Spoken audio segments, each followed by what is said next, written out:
기자들의 취재 아이템을 좀 더 깊이 있게 들여다보는 과학 일열 시간입니다. 오늘은 임늘솔 기자와 함께하겠습니다. 안녕하십니까? 반갑습니다. 예. 이번 시간에 어떤 소식 알아봅니까? 네, 최근에는 운항 중인 항공기와 새가 충돌하면서 생기는 이른바 조류 충돌 항공사고, 일명 버드 스트라이크에 대한 관심이 높아지고 있는데요. 예. 이번 시간에는 버드 스트라이크가 얼마나 위험한지, 또 막기 위해서는 무엇이 필요한지에 대해서 이야기를 나눠보겠습니다. 예, 말씀하신 것처럼 최근 대중들이 버드 스트라이커에 대한 이 관심이 높아졌는데요. 대표적인 버드 스트라이크 사고는 어떤 게 있을까요? 네, 이 미 연방항공청 보고서에 따르면 지난해 미국 내에서 야생동물이 민간 항공기에 충돌했다는 신고 건수는 19,367건으로 집계가 됐습니다. 이 중 조류 충돌은 18,394건으로 전체의 94%에 미칠 정도로 자주 일어나는데요. 많은 조류 충돌 중에서 대표적인 사건은 영화로도 유명한 허드슨 강의 기적 사건입니다. 당시 비행기는 이륙한 지 2분 만에 갑자기 날아든 새떼와 충돌하는 버드 스트라이크로 엔진 두 개가 동시에 고장이 났거든요. 예. 결국 기장은 허드슨 강에 비상 착수하는 결정을 내렸는데, 그런데 사실 물 위에 착수하는 건 돌덩이에 부딪히는 것과 같은 충격을 받을 수 있고, 항공기의 날개 한 곳이 물에 닿게 되면 이게 저항으로 작용해서 항공기가 회전할 수 있기 때문에 굉장히 위험합니다. 예. 그럼에도 불구하고 강 위에 무사히 착수해 탑승객 155명이 전원 생존하는 기적이 일어났었죠. 하지만 이 허드슨 강의 기적만 보고 비상시에 물에 착수하는 게 안전하구나 이렇게 생각하는 것도 위험하거든요. 관련해서 전문가 이야기 들어보겠습니다. 물이나 이런 뭐 딱딱한 바닥이나 사실은 별 차이가 없습니다. 그래서 충격이 어마어마하기 때문에 보통 바다에 착륙하는 해서 살아남는 경우가 극히 드물고 그 아주 예외적인 경우가 우리가 영화로 많이 봤던 뉴욕에서 일어났던 그런 케이스입니다. 물에 착륙한다고 해서 안전한 게 아니었네요. 네. 예.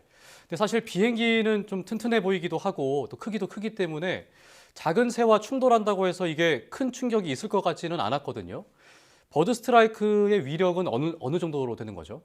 이게 비행기 입장에서는 마치 새가 비행기와 같은 속도로 날아와서 부딪히는 충격을 받게 되는 거거든요. 예. 이거는 충격량 때문입니다.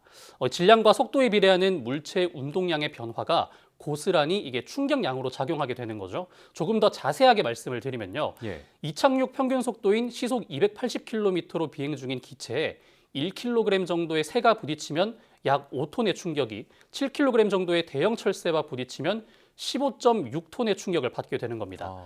그렇기 때문에 이 조류 충돌로 조종석 앞유리가 깨지거나 날개가 찢기는 등 큰 피해가 발생할 수 있는 거죠. 예. 작지만 강한 충격을 주는 이 버드 스트라이크는 그러면 어떻게 막을 수 있는 거죠?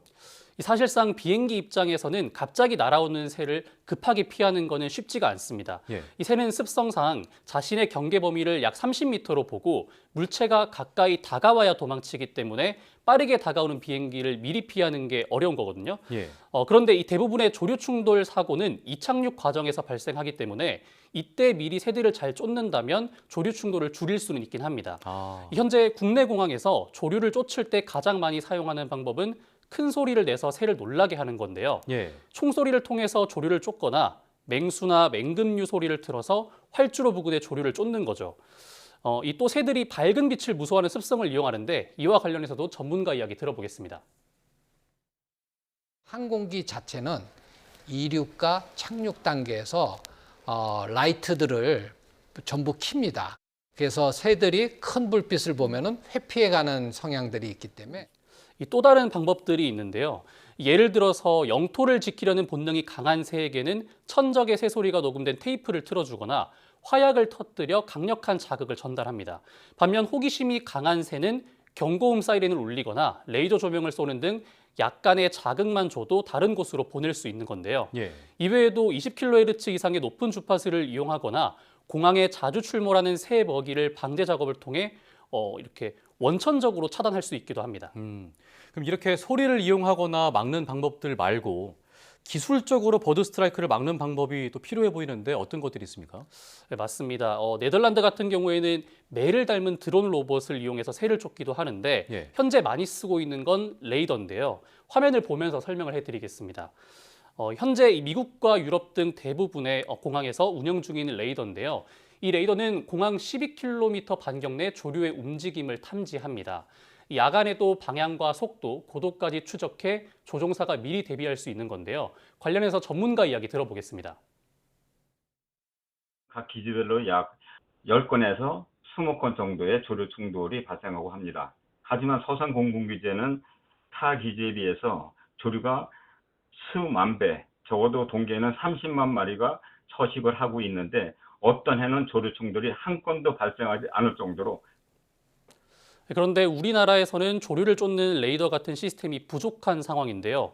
방금 보신 이 레이더도 해외에서는 많이 사용하고 있지만 국내에서는 서산 공군부대에서만 유일하게 운영을 합니다. 예. 또 이 조류 탐지 레이더가 설치된 곳은 전국 15개 공항 중 한 곳도 없고 그나마 이착륙 직전 새떼 유무를 확인하는 정도의 열화상 카메라만 김포, 김해공항 등 3곳에 있습니다. 이외에도 조류 충돌 사고를 막기 위한 자료도 많이 부족한 상황이기 때문에 다양한 정보 제공도 필요해 보입니다. 예. 하루빨리 버드 스트라이크를 막을 수 있는 효과적인 방법들이 좀 개선이 돼서 더 이상의 사고가 없었으면 좋겠습니다. 지금까지 임늘솔 기자와 함께 알아봤습니다. 오늘 말씀 고맙습니다.